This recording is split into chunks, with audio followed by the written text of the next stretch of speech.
Welcome to Will It Build, the series where I take your builds from my YouTube comments and Discord server and put them to the test to see if they are the real deal. If it's solid, then I'll gift you 1,000 silver, and if it's really something special, you'll be featured in a dedicated build video for your submitted build. So comment yours below so we can answer the question, will it build? Welcome to the second episode of Will It Build in the new Onslaught Horde mode. Today we're checking out something that is probably one of the most unique things I have ever seen, submitted by Naderkins. Their sales pitch is that you can build many walls for cover or use them offensively to shatter everything, which in a build with like a lot of choke points and you're trying to funnel enemies through choke points and stop them from coming through and defend your ADU, that seems like it'd be a build that's pretty good. So getting right into it, for the subclass element, it's of course stasis, and they're saying for the exotic armor is Hoarfrost Z or Armamentarium. Now, I asked my live stream, which I film all of these live by the way, twitch.tv/Mactics, which one they thought would be better between these two, and it was a resounding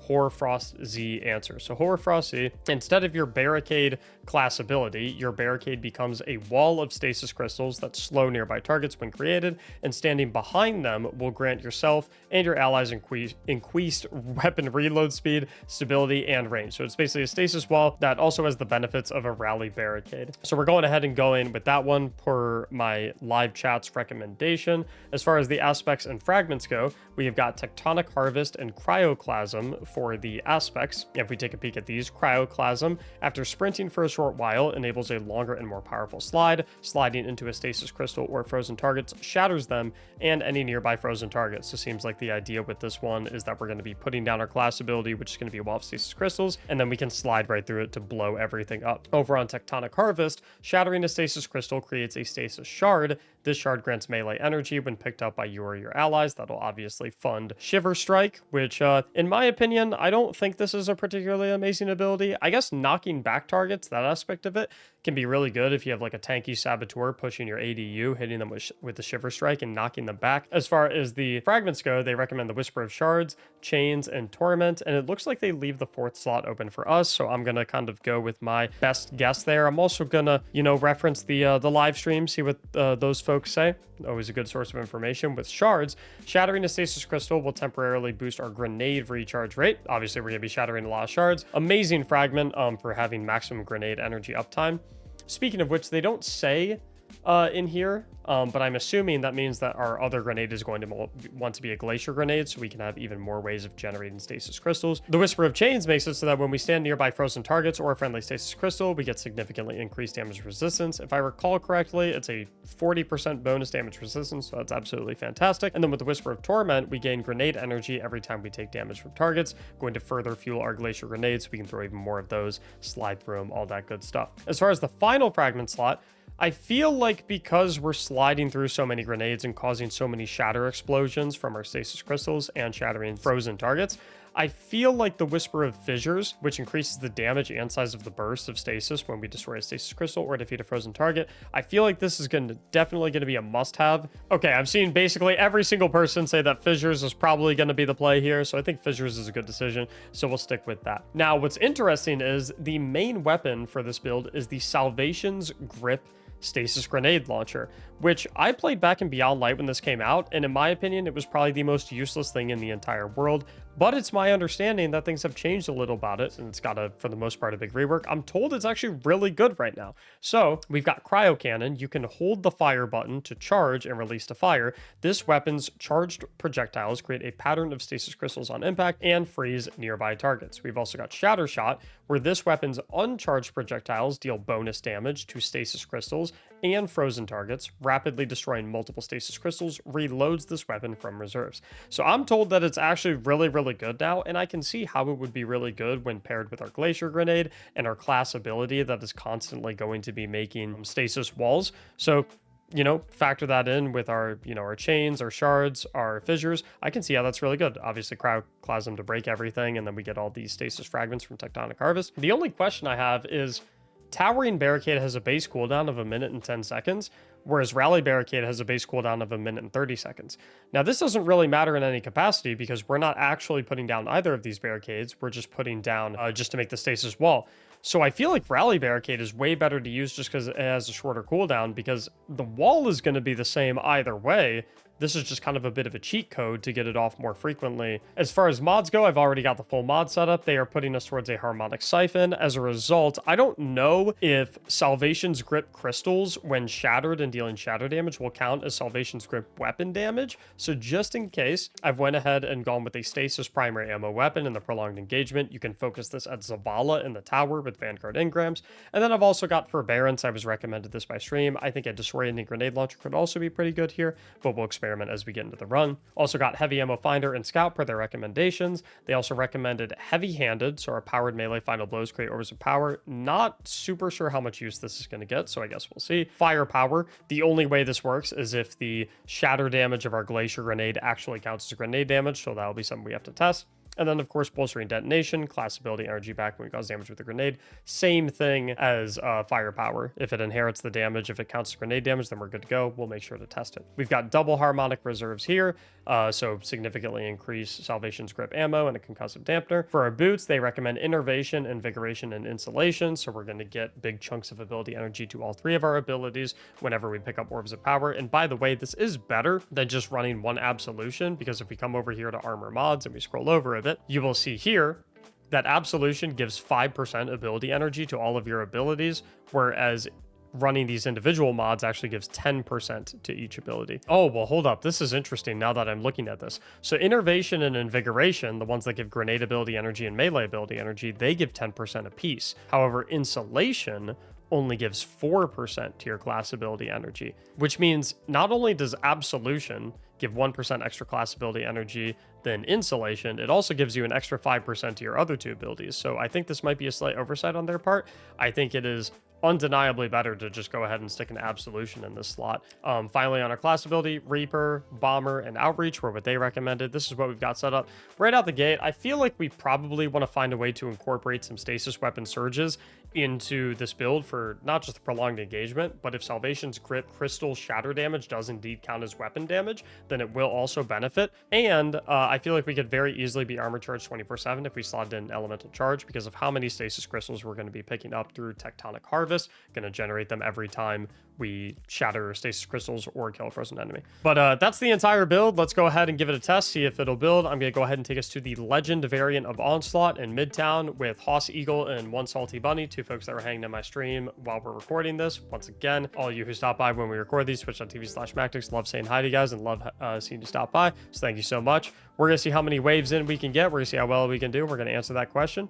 Will it build? Yeah, so that's a good call. Probably not the most important thing in the world, but we'll probably, just for slightly added benefits, we'll probably want the Torch artifact mod, the Pillar of Ice artifact mod, and then probably the Hail to Storm artifact perk. Shattering frozen targets and stasis crystals deals increased damage. Shattering stasis crystals releases shards of ice that damage and slow targets. So probably going to be pretty nice there. We'll go ahead and spec those in. I don't think they're going to be necessary or required, but let's see what's happening with them.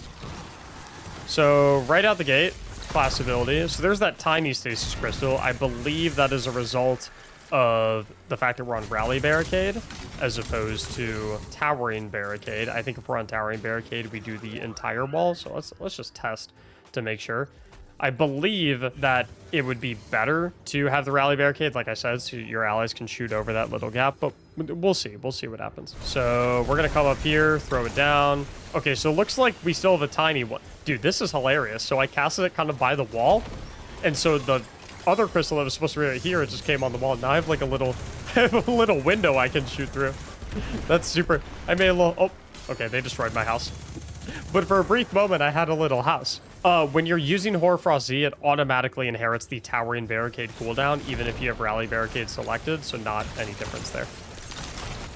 So check that out right there. I made an Orb of Power by sliding through that wall, even though that Orb of Power was generated through, that was the Firepower mod right there, which is really important to note. So that does answer that question. Yes, if you're using a Glacier Grenade, the shatter damage of the Glacier Grenade counts as grenade damage, which is really important for the purposes of Firepower. There's another Orb of Power generated right there. So Firepower, definitely a great mod choice. I love Shiver Strike, not necessarily to kill enemies, but I think it's just super good for getting out of bad positions. So something I'm going to make note of right there. Okay, we got this guy's shield down. And then let's try and get the Salvation's Grip utilized. So I'm charging it. We're gonna shoot it right at that guy. Boom, he's frozen. I'm actually gonna wait here for a second. I just want to leave him frozen while I capture the mine. And I'll slide through that to shatter him.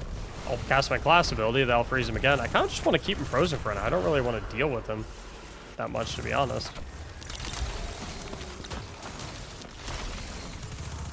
The damage, I wouldn't say the damage of shattering this guy is amazing, but I wouldn't say it's bad either. So let's charge this bad boy up. Get all our stasis crystals made. And we can get a little finisher on him. Okay, I want to get this mine right here. So let's freeze him with our glacier grenade. And same thing we did to the other guy. We can just keep him frozen. And then when he breaks out, freeze him again. Excellent. And then Shiver Strike him. Oh, so my Shiver Strike deals stacks of slow, so it actually ended up freezing the enemy, so that's pretty cool. All right, so in this next wave, I'm going to focus all of my attention on trying to really get involved in, like, the choke point and try and lock it down with my class ability and my Glacier Grenade and my Salvation's Grip. So far, I'm not really seeing the point of heavy-handed mod, to be completely honest. I don't really see myself getting a lot of powered melee kills. So I'm not sure if I'm big on heavy-handed. I'll probably end up swapping that to something else. But I like everything else that we got going on so far right now. And let's make some use of our super. I actually don't really know how you're supposed to use the Titan super. I think you're supposed to just right-click a lot, which, yep, this seems like it's working pretty well. This is a great reset button. In my opinion, if you're rocking and rolling and like both your teammates go down and you just need to seriously slow things down, make sure enemies don't push your ADU, you know, you just pop your super and then really lock stuff down. So we're gonna shatter through all that, put our barricade up, shatter through all that, and remember, every time we're shattering these crystals, we're getting significantly increased grenade regeneration through the Whisper of Shards, I believe it is. So we pretty much always have our grenade available. That makes the firepower mod extremely useful as well, in my opinion. So let's try and get that on him. Frozen, slide right through, Shiver Strike, Finisher. You know what this build feels like? I feel like I'm playing Mortal Kombat. I feel like I'm doing like fighting combos. So what I'm noticing is when you shoot the Salvation's Grip, it like goes out in a cone. So when you're aiming Salvation's Grip, you want to aim like in front of the enemies. You don't want to aim directly on them. Like I said, this is like my first time using Salvation's Grip since it got reworked. So good to know there. I'm going to try and collect the spark here too. There's a lot of mobility with this build, which is really fun. So I'm going to see if I can just sprint past all these guys. Because I can use my, my barricades and whatnot, my stasis walls to get in the way of everything. So we'll charge up a Salvation's Grip. We'll shoot that out there. Block everything off. Shiver Strike over to the thing. Get behind everyone. Oh, apparently I didn't... Wait. Did I have the spark? All right, so while we have time to set up defenses, I want to take a look and see if we can swap out heavy-handed for something, because I just don't think heavy-handed is doing a whole lot. We could, honestly, if we really wanted to, we could go double firepower to make it so that we can proc firepower once every 5 seconds as opposed to every 10 seconds, if we feel like we're getting our grenade back enough that frequently. Alternatively, we could invest more into our class ability cooldown, and instead of firepower, focusing strike, where we get class ability energy every time we deal damage with a powered melee attack. So that could be really nice.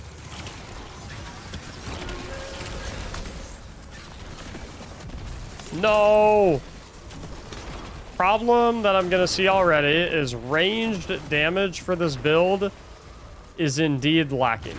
So I cannot really go get the shielded sky bomber, which is fine. I don't think that's that big of a deal. Because, like, that's not what I really want to be doing anyway. I want to be, like, blocking off all these choke points. I'm in a perfect setup to block off these choke points. So, yeah, I can't go get that shielded sky bomber, but, like, I really don't even want to be doing that anyway. That's not, like, what my role is in terms of this build. My role is to be the wall. It's literally called the wall.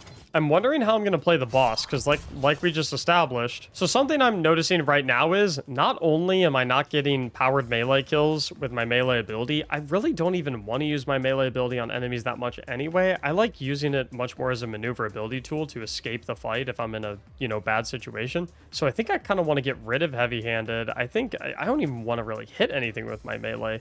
I think maybe it'd be better instead to go like a harmonic loader so I can reload my SMG a little bit more frequently. And as I alluded to previously, there's too many stasis shards to not take advantage of an elemental charge. So I think I'm actually going to clear the board of all of these mods. I'm going to go an elemental charge. I really want to get a stasis weapon surge. Okay, so let's shatter all these dudes. Very cool. But the problem is with my Salvation's grip, I'm not like... I don't have any way to damage these guys. And I like, is this gonna do damage at all? If I just, like, shoot the fully charged stasis bolts at it? Or is it just gonna bounce off of them? Can't really tell if that did anything. I don't know. I feel like, for the boss parts of Horde mode, you maybe don't want to stick with this. I think...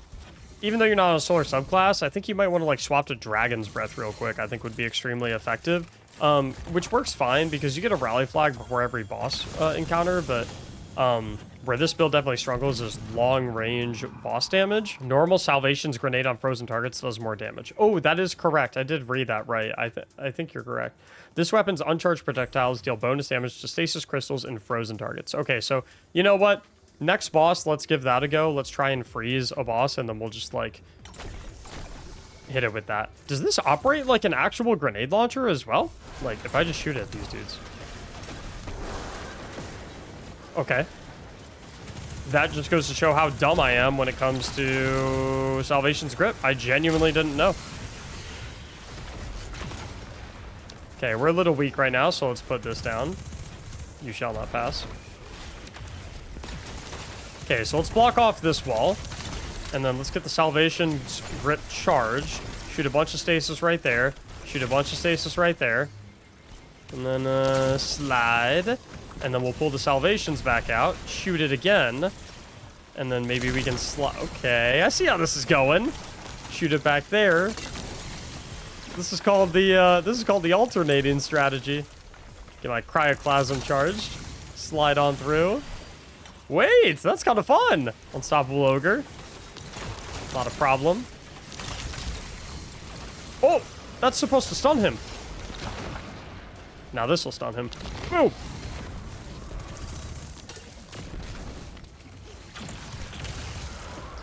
Okay, you know what? Is it good? I don't know.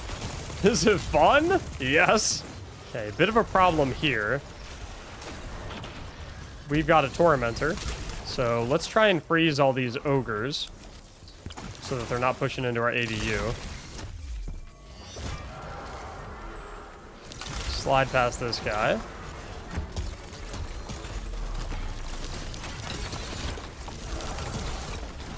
Okay, cook those guys. So, like I said, I think this is a good reset button. So I'm just gonna make a ton of stasis over here. Get almost killed by the Tormentor. Okay, we're gonna try and coax the Tormentor to come over here so he doesn't get into our ADU. Okay, where'd this Tormentor go? Oh, hi. Is it a good or a bad idea to try and shatter him?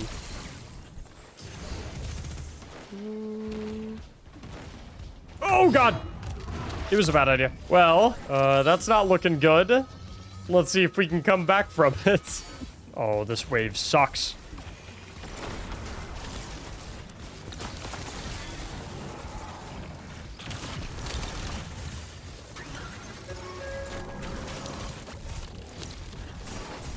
Get out of here!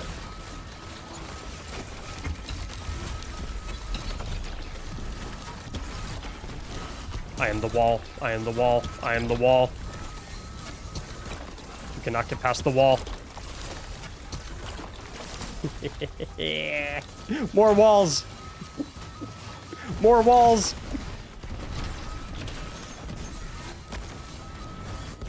Get out of here.